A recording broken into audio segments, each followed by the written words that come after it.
আমাদের সমস্ত কিছু আইন, কাঠামো, নীতিমালা, যন্ত্রপাতি, দালান যা কিছু আছে তা দিয়ে কি এর চাইতে ভালো কিছু করা যাবে না এরকম মনে হয়?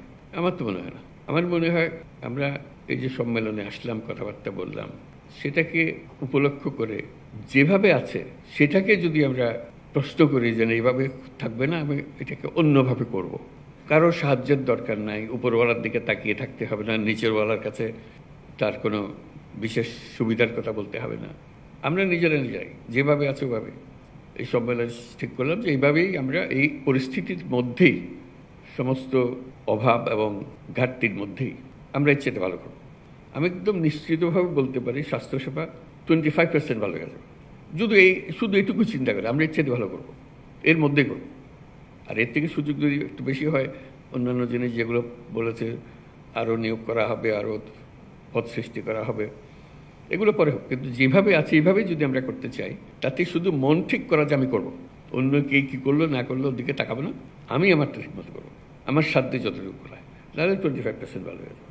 এই 25% কিন্তু অত্যন্ত মূল্যবান 25%, কারণ এখানেই মানুষ মারা যাচ্ছে এই 25%-এর ভেতরে, যেটুকু আমরা করছি না, যেটা আমরা করতে পারতাম, নানা ব্যাখ্যা দিয়ে সেটাকে ঢেকে রাখছি আমরা, কিন্তু ভেতরে আমি জানি যে আমি পারতাম। কী হয়েছে, আমি গতের মধ্যে পড়ে গেছি। ওই যে স্বাস্থ্য উপদেষ্টা মহোদয় বললেন যে হাসপাতালে গেলাম, যেখানে যা থাকার কথা নাই, যেখানে যা করার কথা করছে না, ইত্যাদি ইত্যাদি। এটা তো কারো অপেক্ষায় নাই, এটা তো আছে। রিসেপশনের জায়গায় থাকবে, যাকে সাহায্য করার কথা তাকে সাহায্য করবে, এটার জন্য আইনওয়ালা বদলানোর দরকার নাই, কিছু বদলানোর দরকার নেই, শুধু যেটুকু নিয়ম পালন করার বিষয়।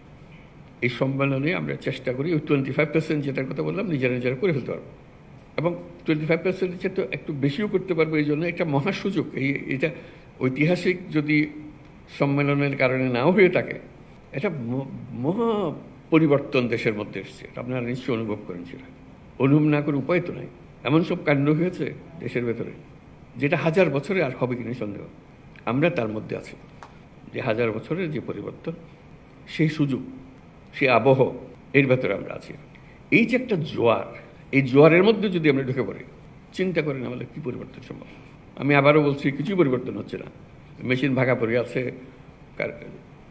যেখানে যেটা থাকার কথা সেটা নাই, ইত্যাদির মধ্যে শুধু একটা মহা সুযোগ পেয়েছি, এবং এটা আমার আপনার মাধ্যমে হচ্ছে। আমরা এই প্রবাহের মূল চালিকা শক্তি। আমাদের ছেলে মেয়েরা, বাচ্চারা এখনো নাই, ওরা আসবে, ওরা দেখবে। যারা আমাদের থেকে বয়সে বড় তারা চলে গেছে বা কর্মক্ষেত্রে নাই, আমাদের হাতে এটা, এই পরিবর্তনের জোয়ার। এই পরিবর্তনের আগের মুহূর্তে আমরা একরকম ছিলাম, এক জগতে বাস করতাম, মেনে নিয়েছিলাম সব কিছু যেভাবে আছে সেভাবেই হবে। একটা বালিশ যদি 1 লক্ষ টাকা দিয়ে কিনতে হয়, আমরা 1 লক্ষ টাকা দিয়ে কিনবো, ওইভাবে নিয়ম ওইভাবে করেছি। এখন তো হঠাৎ করে পাল্টে গেছে সব কিছু। সে পরিবর্তনটুকু যে আমাদের জিম্মায় হচ্ছে, এই জিম্মাটা বোধকর কেউ এটা নির্দেশ দিয়ে কাউকে করাতে পারবে না, এবং আপনি সেটা না করলে ওই মেয়াদ শেষ। পরে যারা আসবে তারা, ওরা তো করে গেছে, এগুলো এইভাবে করেছে, আমরা এভাবে করছি। আমরা কিন্তু বলতে পারছি না ওরা ওইভাবে করে গেছে, আমরা ওইভাবে করছি। ওদের যুগ শেষ, এটা আমাদের যুগ। এটা 1000 বছরের পরিবর্তন। এই 1000 বছরের পরিবর্তন আমাদের হাত দিয়ে হচ্ছে, আমাদেরকে সে সুযোগ করে দিয়েছে। এই সুযোগটা নেওয়া, এই সম্মেলনে বসে সেটুকু চিন্তা করা, আমরা কি করতে পারি।